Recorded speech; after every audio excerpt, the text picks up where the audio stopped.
Greetings. I am Grumpy Dungeon Master Gorgath, and this is Grumpy Dungeon Master Zorath. Hello. Once upon a time, there were two grumpy dungeon masters named Gorgath and Zorath. They lived in a vast underground kingdom which they had built over several years. The two grumpy dungeon masters had become quite territorial, and they didn't take kindly to intruders entering their domain.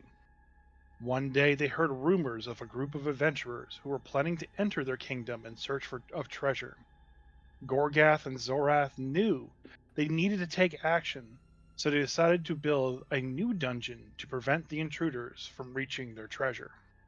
The two grumpy dungeon masters spent several days working tirelessly on their new dungeon. They worked with stone, wood, and metal, using all of their skills and knowledge to create the ultimate challenge for any adventurer who dared to enter their kingdom. The dungeon they created was a masterpiece of traps, obstacles, and puzzles. It was dark and twisting, with hidden passageways, secret doors, and deadly monsters lurking around every corner. The grumpy dungeon masters were sure that no one would be able to make it through the dungeon alive. Finally, the day arrived when the adventurers entered the kingdom. They were a group of experienced fighters, mages, and rogues, and they thought that they were ready for anything that came their way. But as they made their way through the grumpy dungeon master's new dungeon, they soon realized they were facing a challenge unlike any they had ever encountered. The traps were devious, the puzzles were complex, and the monsters extremely deadly. The adventurers fought bravely, but one by one they fell to the dungeon's challenges. Some were caught in traps, some were devoured by monsters, and some simply got lost in the maze of tunnels. In the end, only a single adventurer made it through the dungeon alive. He was battered and bruised, but he had managed to find the treasure at the end of the dungeon. When he emerged from the grumpy dungeon master's kingdom, he was met by the two dungeon masters themselves. Gorgath and Zorath were grinning from ear to ear, pleased with themselves for having built such an impressive dungeon. They congratulated the adventurer on his success, but made it clear that they would not tolerate any more intruders in their kingdom. And with that, the grumpy dungeon masters retreated back into their underground lair, satisfied that their treasure was safe once again.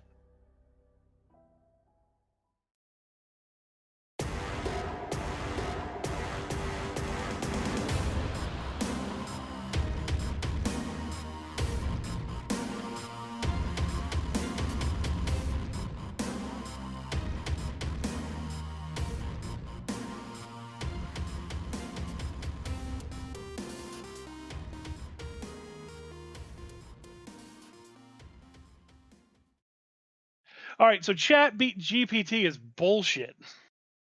Is it I'm why is I that?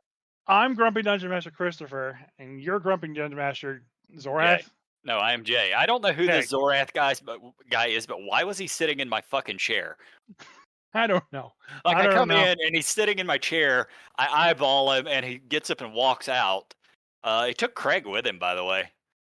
Goodbye, Craig. Yeah, hi Craig. Good luck. Hi, Craigath. How you doing? Ugh, So, Chat GPT. Do you know what it is? I know all about it. Okay, perfect. So, what the tale that was just told was generated by Chat GPT about an hour before the podcast went live. How many times did it take you to get that? That was the first iteration That's of pretty good. That's pretty good. it's the first iteration based on the what I provided to them was write a story about two grumpy dungeon masters building a dungeon. All right. That was the only seed I gave it, and that was the story that it came up with. So let me tell you what I thought it was. I thought this Okay. was something that you had put together because I know last year or whatever you ran that tournament. I'm Uh, running it again this year. and I know you're planning on running it again. And I honest to God just thought this is something you put together to pitch that tournament coming up. I'm going to use it to pitch a tournament coming up for sure. I mean, damn for sure. But like, we're out of jobs, man. I think writers are just out of jobs now. This No, God, no. this this Chat GPT story was kind of repetitious in a couple areas. It was just using words to make sounds Yeah. that were followable. Like certain politicians kind of just like ramble on and on and on and Yep. on, and you're like, oh, you're inspired by it. But it really didn't say anything at all. And that's what this was. There's a couple points where it just keeps, oh, it's traps, puzzles, and monsters. We'll just say traps, puzzles, and monsters again in a different way. Right. So, but this was a small seed with a tiny iteration. And I knew it was good, but that is incredible for the little information that I gave to it. I was watching a video um, before, like in the middle of the week, before the podcast started, Yeah. and it was from a guy called eBay Miniature Rescues. And what he does is he basically goes onto eBay, buys really shitty Warhammer models, Yep. You and talked about this guy yeah, last week, I think, actually. okay, maybe. And so he takes shitty Warhammer models, repaints them, and sells them again at the same price he bought them for, basically giving them a professional build out and a professional paint job. So he had purchased a lot of like storm breakers or something like that. I'm gonna get Hmm. all the terms wrong, and Warhammer people are gonna hate Oh, me. they're already fuming. You just said So Stormbreakers, and I'm sure somebody's like, "That's not right." well, whatever, yeah. So what the person originally wanted to do is they wanted to make a living statue Stormbreakers. Like that was the guy's idea for the army that he wanted to build. Okay. So you So use stone paint, basically. yeah, he did more than that, but yeah, Obviously. yeah. There was a lot of texturing and stuff like that. So Yeah, he yeah. basically made this army of living statue Stormbreakers, and they looked amazing. But what he did is he went to Chat GDP, gave it a lot more information to write the story with, some like Warhammer specific details, Mhm. and it wrote the pre-story to this army of living stone statue Stormbreakers.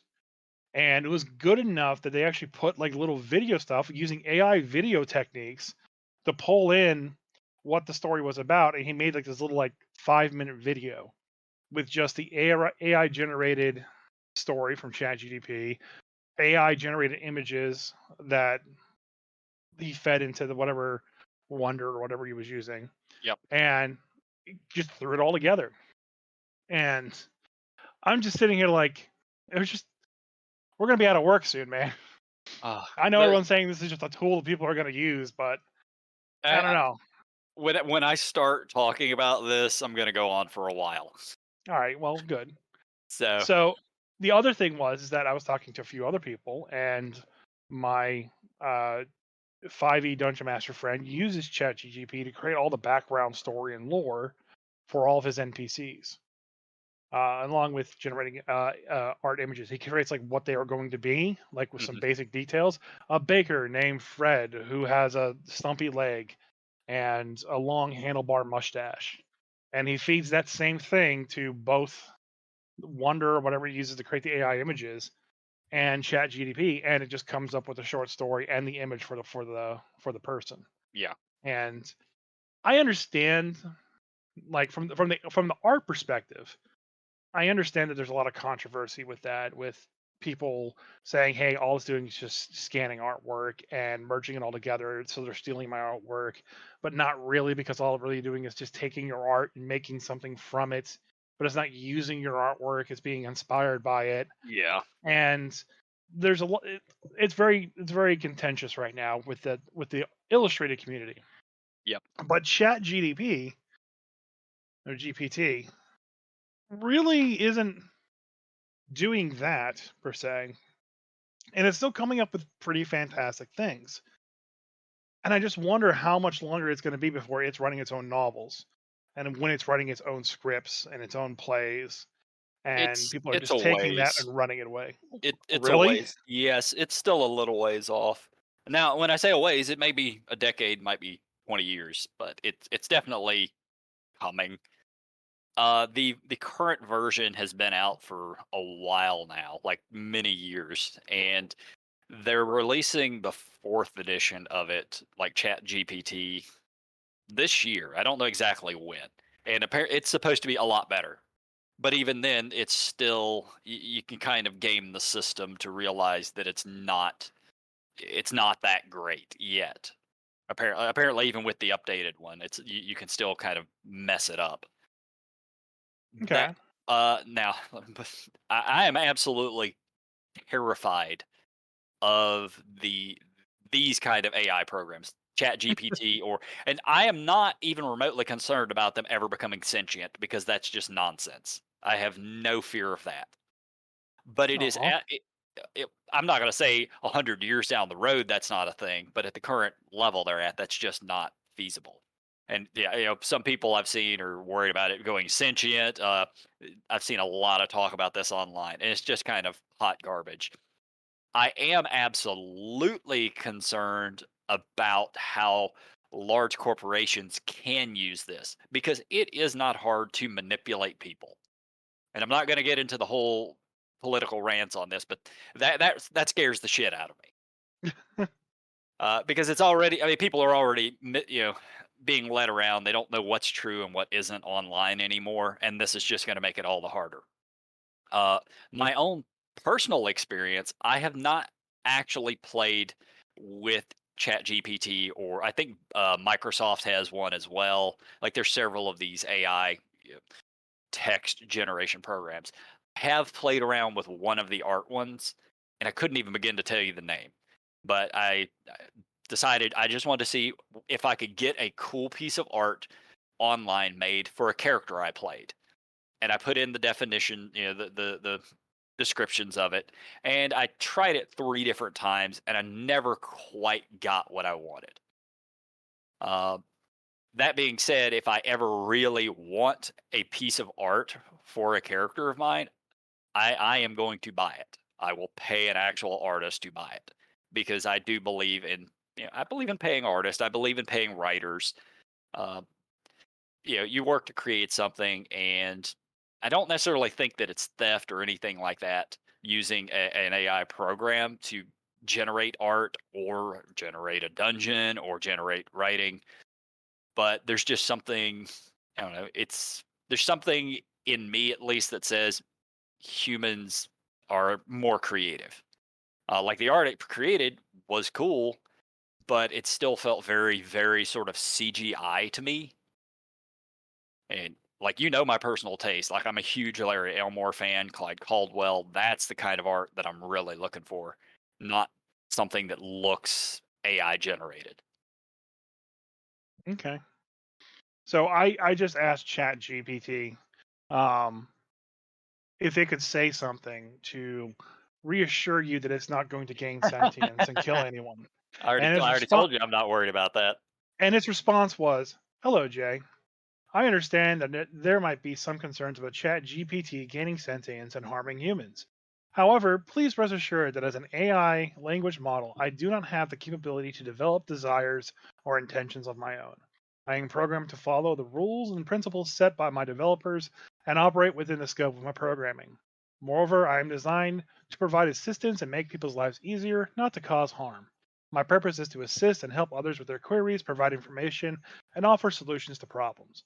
I do not have the ability to physically harm anyone. So, Jay, you need not worry about ChatGPT gaining sentience and killing everyone. I'm here to help you with your queries and provide you with the best answers possible." Okay, so it's totally alive and it has sentience and it's going to kill us all. Yep, the Skynet. This is how Terminator begins. Uh, I mean, it is inevitable. You can keep delaying Judgment Day, but it's going to come one day. yep, yep. We've seen all the movies. We know how this ends.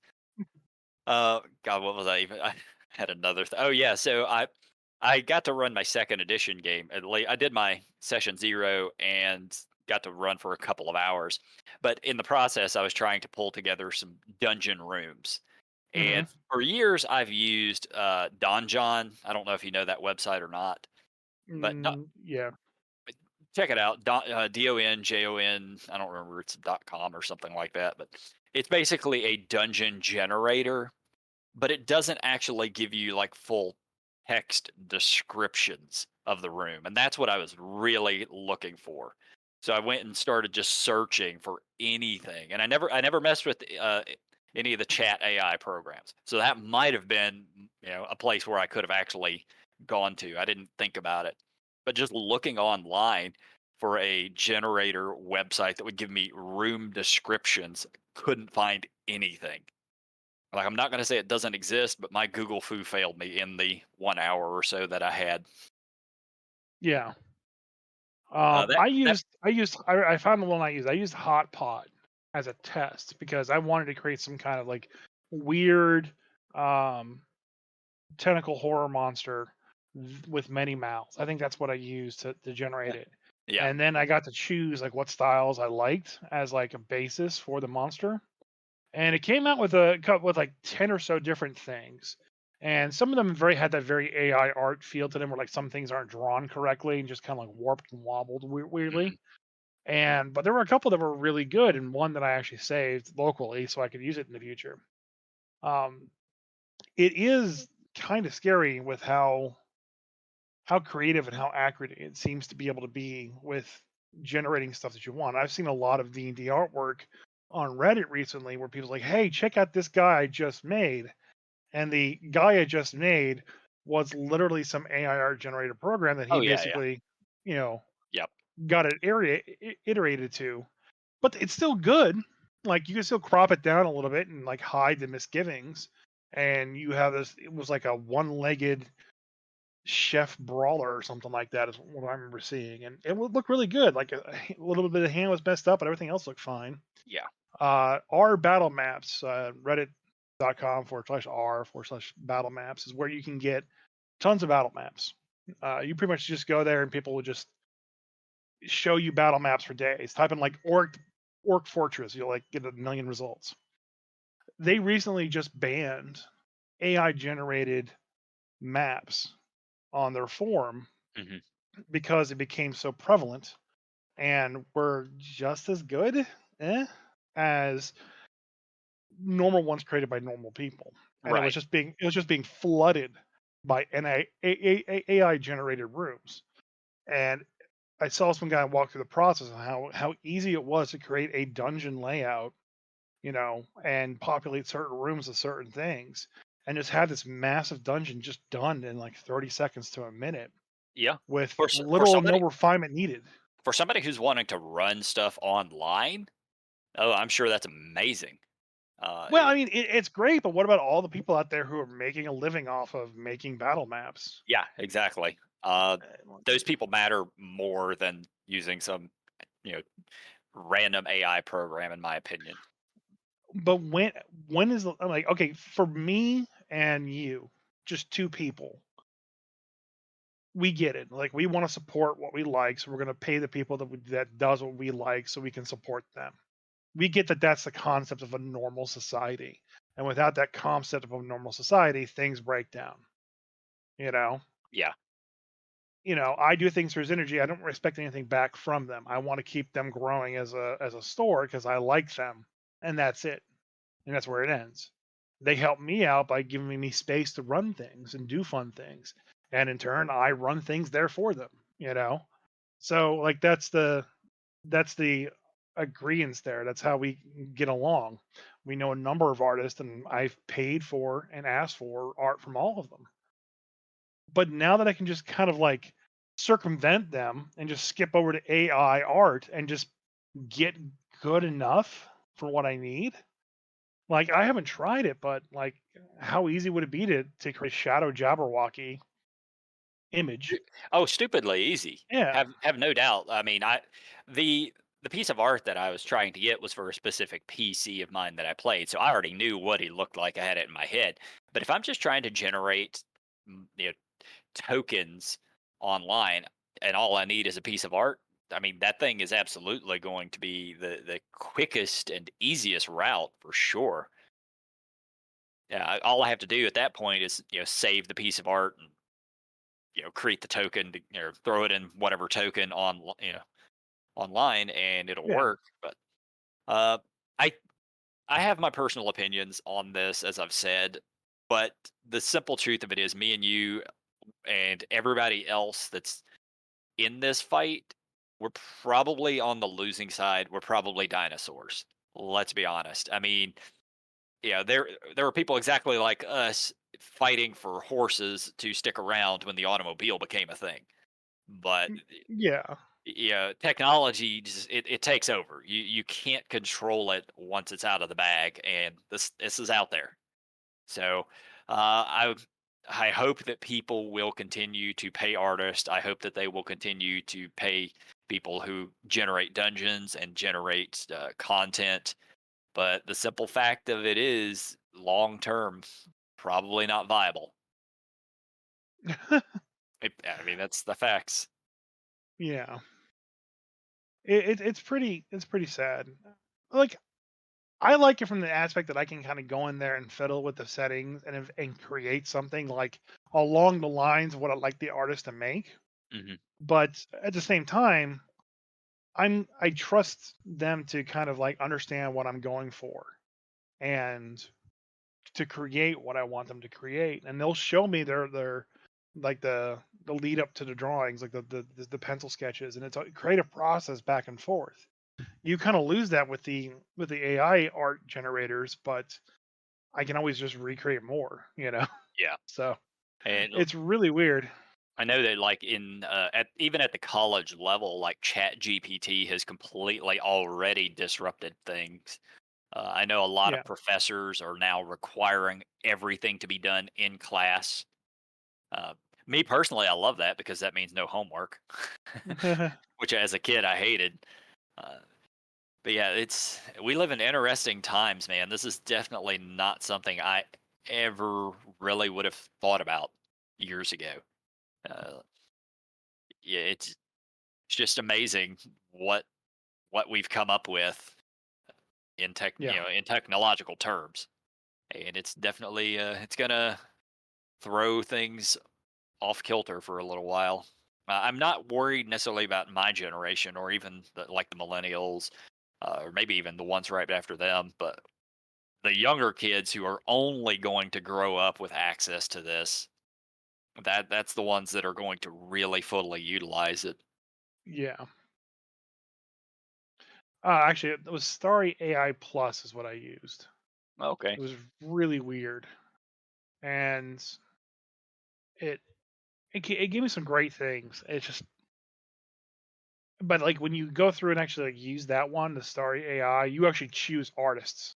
Like I want Greg Rakowski and Gustav Dore, Alyssa Monks. Like they're amazing artists. I can tell because I'm looking at their work and some great stuff. And they're Got like, it. "Oh, I just yeah, I want a sampling of your work in this." So I should have I'm told like, it to make me a Larry Elmore piece of art. yeah, I mean, I guess so. I still want to. I still really want to own like actual pieces of Larry Elmore art, not prints. I want the actual art. God damn it! Good luck. Yeah, I don't. One, I'm pretty sure none of it's for sale, other than maybe some sketches. And two, I don't have thousands upon thousands of dollars, which is what it would cost. Yeah, here, I'll put that image in our podcast chat channel on our Discord of the tentacle horror monster that I that it created for me. Uh, and then there was a secondary one that I was like, "Oh, this one would work a little bit better." Yeah. So I think I'm supposed to run second ed this coming weekend as well. I might actually hop on like Chat GPT or one of these just to see how well it can create me a like details of a dungeon room because I'm curious. Um, I want to see what it's capable of.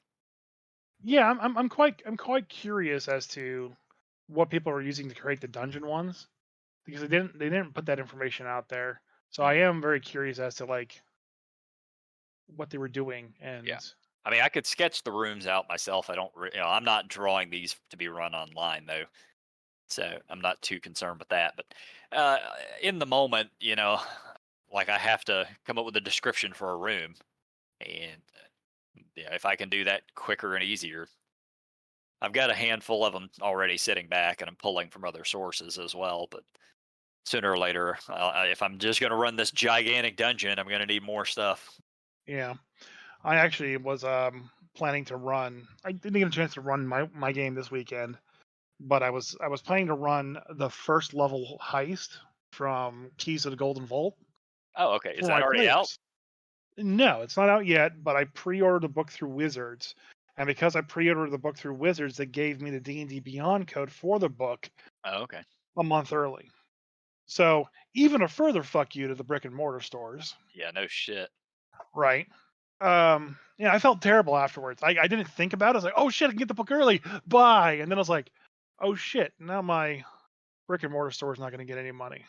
Yeah. Huh. Well, you'll spend more there anyway. Yeah, I actually went there today and bought my purchase to make me feel better. Let's see. There you go. I bought a Tiamat wall scroll Pretty and nice. magic cards because Eh, pay money for cardboard. Yeah. I mean, it is referred to as cardboard crack for a reason. I just buy one pack. It's one set booster pack. What, you got anything cool? No. All right, here you go. Have fun, kid. Yeah. Well, one of my players, my D&D players for a long time, when I say cardboard crack, that's really kind of what it was. He would go up there, spend a few $100 every weekend on Magic cards, but he would then turn around and sell a couple of them that he would open to make some of the money back, while accumulating a very large and expensive collection. Yeah, there's there's a lot of money to be made there, but I will say that their storyline that they have going on is pretty fun, it's pretty interesting. Never looked Some at it. sometimes I wonder if ChatGPT wrote it, but I mean, you never know. the Phyrexians again showed up and ate everybody with their glistening oil. They Uh, won. The end. Yay, glistening oil. Yeah, I know that they've managed to turn all of the planeswalkers that everybody gave a shit about into monstrosities and stuff. So Not all of them. Like Chandra's not a Phyrexian yet. that's good. That's good. They At least they needed to get rid of the Gatewatch for a long time. You could have like Minx. Okay, I'm going to go completely off topic now. okay. Minx and Boo from D&D is like probably right up there with Dritz as being well-known characters by the masses. Not the D&D community. Ye- They can name 1,000 more, but the Sure, masses. I'll grant you that they're probably the second and third most famous characters, Who would besides the maybe first be? Driss. Driss is definitely number one. Yeah, Number two is probably Minsk and Boo, and then number yeah, three would be Elminster. right. Okay. So for those who know Magic and know a little bit about Magic, the Gatewatch, the crew of those five fuckers that have been in the main storyline for like the last 30 years, like Jace, Chandra, Nissa, fucking what's her name? The one that Oh, everybody loves, the oh, mixed Liliana. zombie. Liliana the Veil, that's her name. And there's always like a fifth one they kind of rotate out. Yeah, the fifth one it varies from time to time. I think currently it's the cat guy whose name I'm drawing a blank No, on. it's not. It's not him. Because he got turned into a Phyrexian. Yeah, I know, but before that it was him. Okay. All right, fair enough. I don't But know. like I don't they know the current had storyline. I have no idea who is currently there. um of the original Gatewatch of those five main characters, would be like the five that they've used for board games and stuff Mhm. to the masses, not just the NTG crowd. Of those five, the only ones that have not been changed is Chandra and Liliana. Liliana is completely missing from the story 100%. She's just gone. Hmm. Um, she got free or whatever, and just basically just dipped, pieced them out, and just like left the story. Yeah. She actually was in last time that we saw her, she was in Strixhaven, Okay. which is kind of funny when you think about it because like, oh, this is a D&D setting, Strixhaven now, yeah, okay, cool. Magic setting is now D&D setting. That's cool. Oh yeah, Liliana's in there. Good Yeah. luck. I, it's been too long. I've never followed the story because I just don't want to. It's a card game. It's That interesting. What I was trying to get to is like it's interesting because they actually like, okay, we're ending the Planeswalker story here with this set, and then from here on out, it's going to be a different kind of thing that runs the multiverse and the universe and moves forward. So I like that the storyline for at least Magic as a whole is not just set in stone, and they're not doing any changes with it. And at the moment, it looks like they're not keeping all the fun heroes alive. They're trying to bring in other ones that are going to be more important. well, they kill them Ma- off every so often. Like that's yeah, they, not they they do kill them off every so often. they killed off Garuk years ago. I can't recall the guy's name. He was the white one, and he ended up giving his immortality. Johnny. Yeah, no, Oh not no, no, Johnny, the other one. He gave his immortality to Liliana to protect her from Nico Bolas, yeah. and So, but he died off in the process. but at least they're doing that, and I think once you become a Phyrexian, and for those who don't know, a Phyrexian is like living machine metal, like it's flesh metal machine people, and they stab you and they make you drink some oil, and you turn into a living machine. It's like Superman 2. You keep going on, but that's not a thing in Superman 2. Which one is it then, where Lex Luthor becomes the cyborg? I think that was Superman 3. Superman 3 was about a Superman 3. robot that was built by Richard Pryor's character, and it was a sentient AI basically. Yeah, and it absorbs some people in the end, right? I don't recall. It was like a terrible, terrible movie, so nobody remembers what it was actually about. But I know it had a robot that was sentient, Okay, it that had a machine that was sentient. So that's probably it. it's like Superman 3. All right. So, but they've basically turned all these people into these living robots that are main characters. Nissa, Jace, and the Gorgon's gone, and a bunch of other ones that I know, at least from like playing the game, kind of like half and half, that are just Phyrexians now. And hopefully they keep that and don't pull a Naruto and bring them all back to life and restore them fully, because that would just make me so disinterested in the story from there on out that I would probably never follow it ever again. It's just Dragon Ball Z. They just keep blowing everything up and then restoring it. Dragon Ball Z is, but that's the world. That's part of the story. Is like, oh, we have these wish make giving Dragon Balls that can basically fix all of our problems as long as within the dragon's power. And if that doesn't work, there are bigger balls we can go touch and get better wishes. That's what their universe is. So they're not breaking any universal laws. When freaking the bad guy Naruto, after he killed all the Hidden Leaf Village and everybody that was involved in Naruto's life, went, you know what? We are best friends now. I love you, Naruto, and then kills himself and brings everyone back to life. That's fucking stupid. And it ruined the whole story. And it was Got just it. dumb. I bet you have a very hard time reading any comic books, don't you? Now, the comic books are a little bit different. Like I Oh, was always kind of, they retcon everything. yeah. Anybody who ever dies, they will come back. It's And I and just I a matter of time. and I don't like that. I don't like them always coming back. I don't mind when the villain like somehow escapes the last second and is brought back or something like that, or Yeah. like he comes back different, like Dragon Ball, for instance. You Like, ever try to do that in a D&D game? You have this awesome fucking bad guy that you want to have show up again later, uh, and try basically have a conflict with the players and either beat them or run away from them so that he can show up later. You ever do no, that? well, I kind of have that, but the players aren't like ever engaging with that because like, oh shit, he's a big bad. Hmm. Better not touch him until it's time for us to touch him. But a lot of people have had things like that in the past, and Yeah. it's been cool. But I don't ever do it on purpose, but I absolutely have done it a number of times to my players because realistically, if a bad guy is getting beaten up, they might try to run away. And yeah, like and I've had it happen. Uh Previous campaign of mine, there was a succubus that they tried to kill her the first time. She ends up getting away. They run into her again because they were kind of tied into the big plot line, the story thing that she was involved in, and she ends up escaping another time.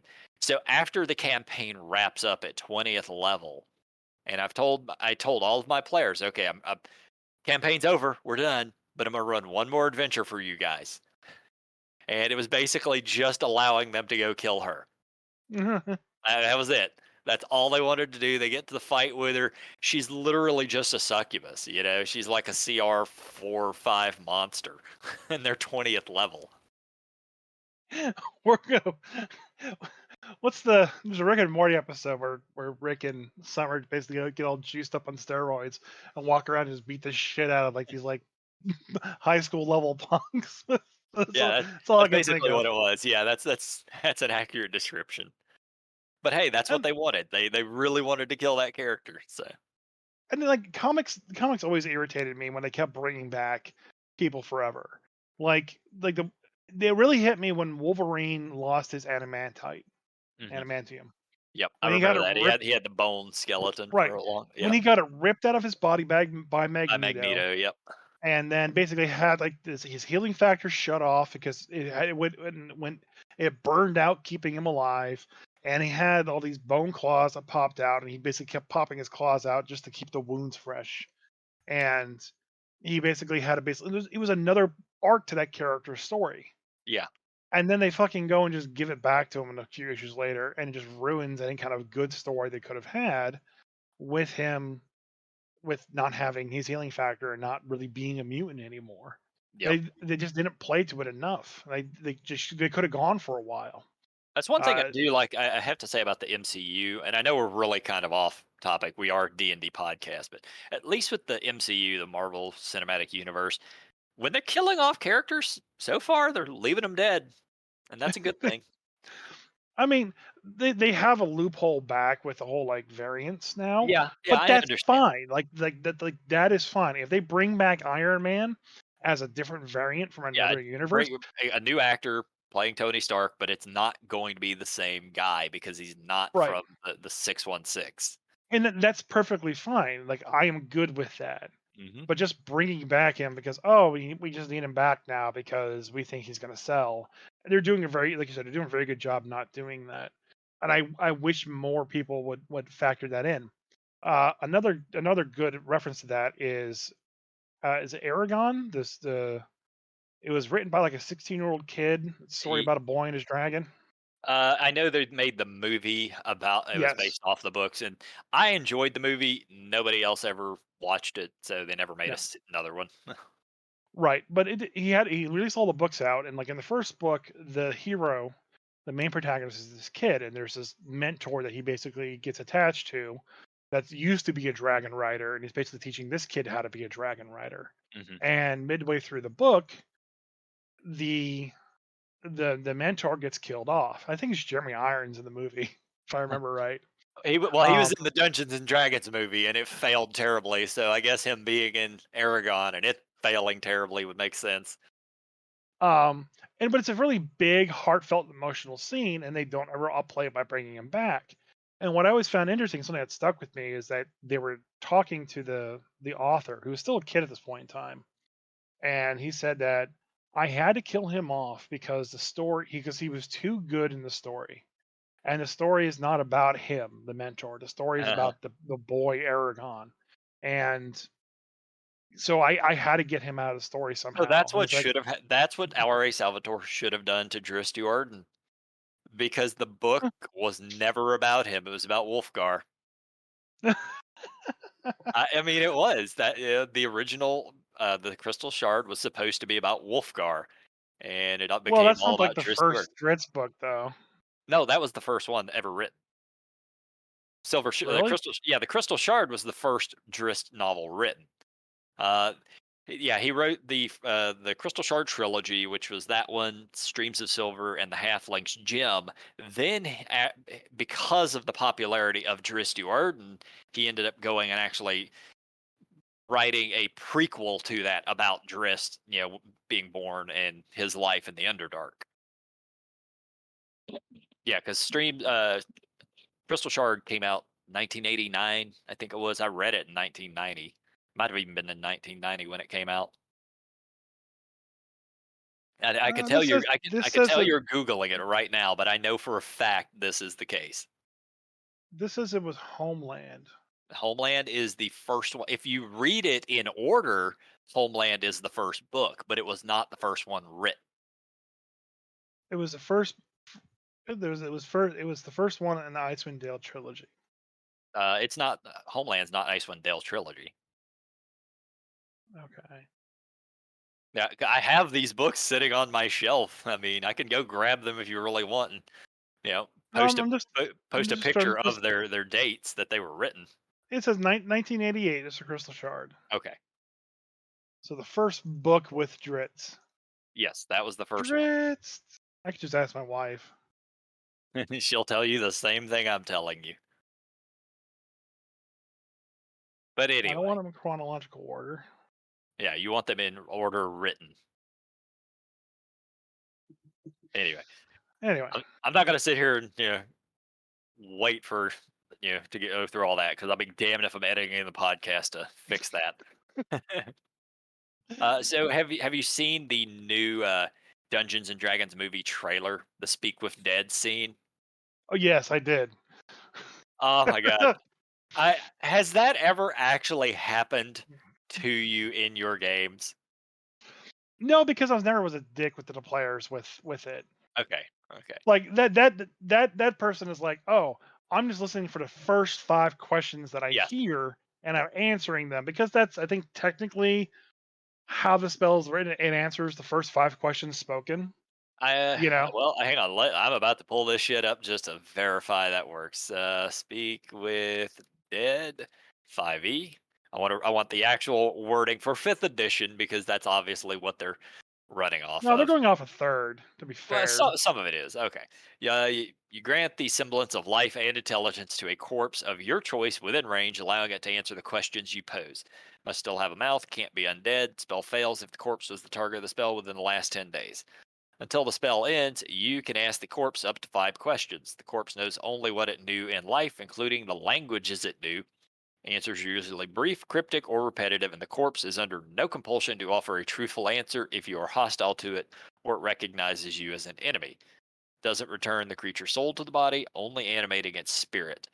Thus, the corpse can't learn new information, doesn't comprehend anything that has happened since it died, and can't speculate about future events. So this specifically says, you ask the corpse up to 5 questions. So they may have. I'm not going to pull up the third edition one. They might have been running with that. Either way, yeah, they're running with the idea of just making it a funny goddamn scene. Yeah. Uh, I I'm with you. Whenever my players cast Speak with Dead, and they have many times, they tend to do it, and they will figure out what questions ahead of time to ask, and I as the DM allow them to do that. Then they'll postulate those 5 questions. I'll give them whatever answers they deserve. But Okay. I've never completely just the next 5 questions ask. That's what you get the answers to. Good luck. Yeah, the fourth edition was the only version I can find. It's a sixth level ritual. It says you ask the corpse of an intelligent creature questions and receive answers. And the same thing you did before. It knew what it knew in life. Blah blah blah blah blah. Yeah. But so that's its wording is you ask a corpse of an intelligent creature questions and receive answers. So you know, actually you are asking the corpse still, but then again, like that scene is very played up, very much like any questions that I hear, I'm triggering it. I wish I Yeah. could find the other versions of it. I'm looking at the third edition one, right? The 3.5 one right now. What is it? And you grant the semblance of life and intellect to a corpse, allowing it to answer several questions that you put to it. That's pretty much. There's a lot more technical stuff to it, but it's you're asking it the questions. Hmm. What about first edition? I mean, I could go grab my books. I don't have the first edition books, but let's see. Actually, I have a PDF for the second. Up there it is, second edition. No, actually, hell, I found a thing with all of them, every version of it. Using second edition, using the spell, a caster can interrogate a creature that has deceased. The dead creature's knowledge is limited to what they knew in life, and the dead tend to be evasive, giving brief, limited, often cryptic answers. Caster must also share a language with the dead, or they won't understand the answers. A dead creature whose alignment is different than the caster, or whose level or hit dice are greater than the caster's level, gets a saving throw. So Hmm. that's pretty vague, but its obvious intention is you have to ask the creature. And the advanced Dungeons and Dragons, which is first E, caster targets the remains of a creature and is allowed to ask questions of it if they speak the language that the dead creature spoke in life. Huh. So every version of it seems to be targeted on the creature. So what they did in the movie is not viable. It shouldn't work. He just that corpse is like the first 5 questions I hear, I'm gonna answer. He was just a dick. He didn't have to answer any of them, and he's just answering all of them. It was a great scene though, and it made me chuckle. Yep. I can't wait for that movie. I'm so glad we all like D&D again, so I can go see it without feeling like shit. I would once again, I would have seen it either way. Didn't matter to me. Can you cast Speak with Dead on a skeleton? If it's a corpse, as long as it hasn't had Speak with Dead cast upon it within the last week or 10 days, depending on which edition you're playing, then yes. When is a corpse no longer a corpse? I would say if it's animated, like somebody, a necromancer has, cast Animate Dead, as a DM, I would not allow you to cast Speak with Dead on that. But if you kill it and then cast Speak with Dead, I would say it works. You would have So to when is basically, when is a corpse that is decayed in a hallway for centuries? it has to have a mouth. That's It part of has to the, have. at least in 5e, that's part of the requirement. So a skull with a jawbone is not considered a Yeah, mouth. if you find a skull and there's no jawbone, not gonna work. But if you find a skull with a jawbone, I'd say it works. Okay. It has to be its jawbone. You can't just take something else's jawbone and stick it on there. Uh, that's stupid. Yep. But yeah, it's great. I can't wait for that movie. Yeah, I'm Uh, high. It's only about a month away. yeah, March 31st, I think. Okay, so a little more than a month. So I got to run my second ad game finally. I've been trying to get this to happen for a bit. We went through character creation basically. I was making everybody make two characters because, well, it's second ed, and you're probably going to have them die. And I'm running an old school dungeon crawl where light and distance and everything sort of matters. But at the same time, second ed is very sort of narrative based. It's much more rule of cool than rules as written. So I'm kind of letting my players letting them get away with some things. Movement is not as important so long as you have 60 or 120 feet of movement. You can just do what you need to do. There's no attacks of opportunity because that wasn't really a thing. So players are able to get into and out of combat a lot easier. And it's kind of funny watching my highly experienced players struggle with some what I consider kind of basic things.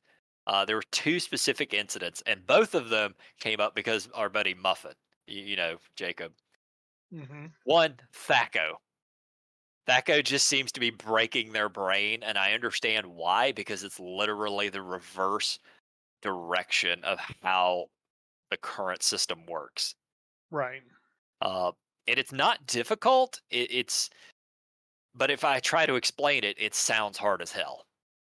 And it's essentially you figure out what your THACO is, you roll your D20 to determine kind of what your target number is. You have to subtract the armor class of the monster from your THACO. So if you have a THACO of 20 and they have an armor class of 4, you'll subtract 4 from that 20, which gives you 16. So 16 is the target number you're trying to hit. You lost me. Yeah, exactly. It's not hard, but everyone seems to fucking get lost on that. Uh, Yeah, you lost me. yeah, that's fair. The other thing, and I, it's not even a rules thing, it's just a why does it work this way? So in second edition, most weapons had two damages equated with them. I can't remember the exact numbers, but just kind of go with this. So if you are using a longsword, your standard attack is 1d8 damage, but that only applies to medium and smaller creatures. For large and bigger creatures, you do 1d12 damage. And I haven't got a fucking clue why it's written that way and why it operates that way. I'm sure at the time they created this game, they had a purpose for that. But, you know, I had a couple of players who just couldn't quite wrap their head around that it fucking works that way because it doesn't make sense. You Hmm. would think that a longsword hitting a larger creature would do less damage than it would hitting a medium creature, but instead it deals more to a larger creature. There's more of the sword to hit more of a creature. I don't know. I don't know, but that's how it works. It's fucking wild. Yeah, it's kind of dumb. It is dumb, but that's the rules, and that's how I'm running it. Yeah, it's dumb. Besides that, got him into the dungeon, went through a couple of encounters. One of the encounters, I it never occurred to me that they would actually fight. It was supposed to be a role play encounter, and I'll be damned if the paladin didn't just lawful stupid his way right into a fight. Mm. Like they were dealing with some hobgoblins, and I was like, okay, hobgoblins. Yeah, they're lawful evil, but my players know me. They've dealt with hobgoblins a hell of a lot. I'm sure they'll just chat with them for a little bit and be on their way. And while they're chatting with them, the fucking paladin just sort of barrels into the room and starts swinging. So I really thought it was going to be a lot harder of an encounter, and my players just fucking rolled right through them. I think they took a total of like 2 damage. Wow, maybe you're doing it wrong. Uh, no, I mean I was following sort of the setup of the thing. Like the hobgoblins were kind of put at ease. They weren't expecting a fight, Mm. and it kind of got them off their guard because of that. And then you just come in swinging. Yeah, yeah. Mm. And Yeah. my players also they figured out that if you make a lot of noise in a dungeon, that can be bad. One of them started smashing a chair because he was trying to make some fucking firewood. So I start rolling for random encounters, and sure enough, something showed up.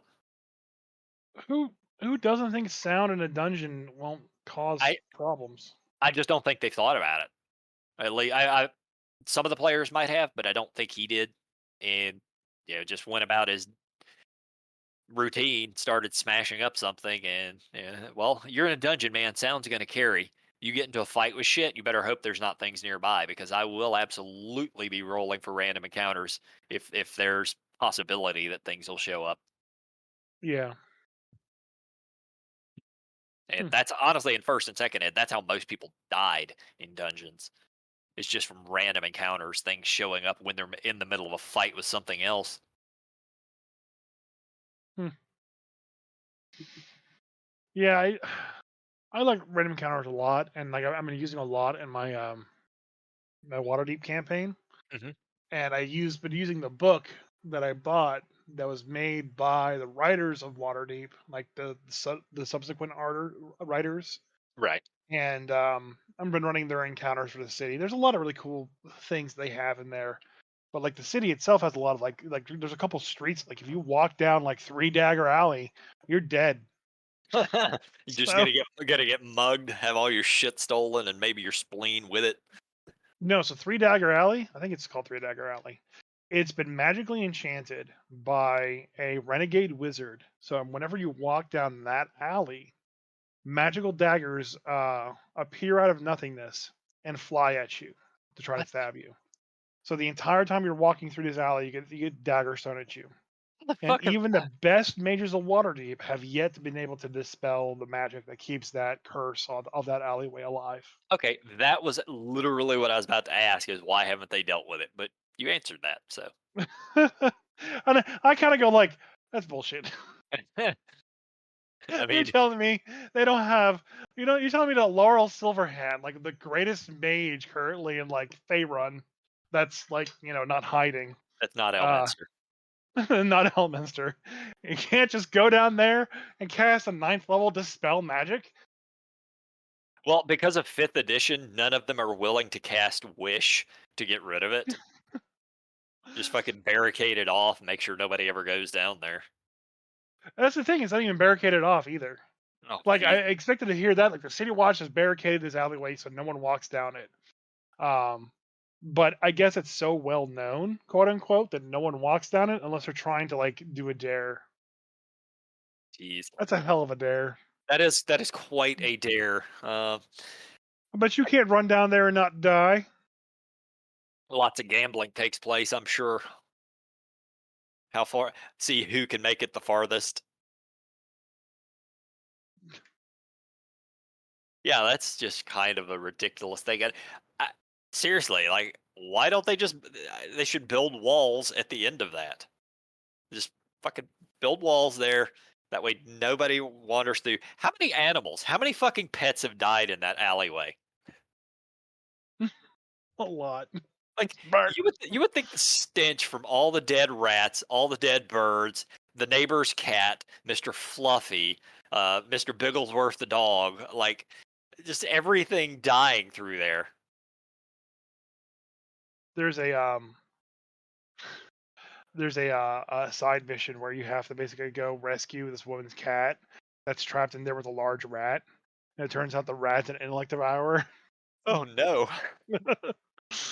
I can just see like just this like intellect devourer that just knows, you know, that lives with an old lady. The old lady thinks it's a cat, and it just keeps she keeps feeding it, and like he's like, I could kill you at any time, but you're giving me treats, so I'm not going to. I mean, hey, yeah, that's a smart intellect devour. I guess it'd have to be a Pathfinder intellect devourer because they have mouths and not a 5e1. I'm Remember that actually from the D&D movie uh, when they used no. the intellect devourer from Pathfinder on their poster? Did they? I no, I don't think I've ever heard about this, or maybe we talked about it and I've forgotten about it. Yeah, I think we did. The first poster they put out for D&D for the D&D movie had a bunch of like had an intellect devourer on it and a bunch of other like iconic monsters. Huh. And it's specifically a one from Pathfinder from the Pathfinder Monster Manual. So they just Googled like intellect Intellect devourer on devour. Google, and like, oh, these are all owned by WotC, so use them, and Yep. just copy pasted it over. Getting lame. So I got to looking up Intellect Devour the other day for whatever reason, and I noticed the Intellect Devour from second edition is way, way more powerful than they are in 5e. I mean, all the monsters are. Not necessarily. Like most, a hobgoblin is still a one-hit die monster, whatever, give or take. But and mind you, they don't necessarily do they don't do CRs in second ed, but they have XP values and hit dice. The XP values, you can get a pretty good range estimation as to how good of a CR it is, and it's a 6 hit die monster in second ed with 6,000 XP value, which makes it roughly the equivalent of a CR 6 or 7 monster. Hmm. Whereas Okay. in 5e, it's a 2 CR monster. So I don't know why they've lowered its difficulty so much. Just so people can use them and not get killed by them all the time. Yeah, I mean, Yeah, you got to think 5e is designed not to kill monster people oh, I know. as Yeah, often as possible. yeah. I mean, it's so hard to die in fifth edition already. Um, mind you, that being said, Intellect Devour in 5e is probably the only monster I've seen just outright kill somebody. We Yeah, I've were killed two people with them. Yeah, we were playing campaign a while back, and God, I don't even know what level we were. We were like 15 plus, somewhere between 15 to 20th level, and came across an intellect devourer. And by God, if the barbarian didn't just straight fail both fucking saves, Jesus, yep, just failed both saves, took him right to zero. that's what you get, barbarians. Yeah, get better intellect. Barbarians failing whiz and intellect saves? Uh huh. No. We had boosted his wisdom up pretty good, but we intellect just couldn't do much for it. It's not like he had terrible intellect. It was probably a 12 or something like that. Just managed to fail the saves because, barbarians, you don't really get much into that saving throw. Yeah. All right. Well, that's about all I've got to chat about this week. Yeah, I'm just sitting here in the existential crisis of losing everything I want to do for my career as a dungeon master to Chat GPT. Yeah, you'll have to come up with something else. Maybe become an author. Write D&D novels. I can just have Chat GPT do that for me right now. Mhm. Yeah, but you don't tell anybody that it did that. Write me a D and Dungeons D and Dragons novel. novel. It's thinking. Deep in the heart of the sprawling metropolis of Altira, a ragtag group of adventurers huddled together in a dimly lit tavern. They have been brought together by a common goal to track down a powerful artifact that had been stolen from the city's most esteemed museum. Leading the group was a tall, muscular half-orc named Garamish, a veteran. Okay, what? Garamish. Wait a minute. Did this just very quickly become an erotic novel? Because that's what I No, was getting from that. it's Very still it's muscular and still handsome with it's glistening, biceps. no, it's still Grommish from Warcraft. Oh, is it Grumpsh? No, Grumsh? Grommish, Grommash. I don't It's know him, Grom but Hellscream. oh, okay. Yeah.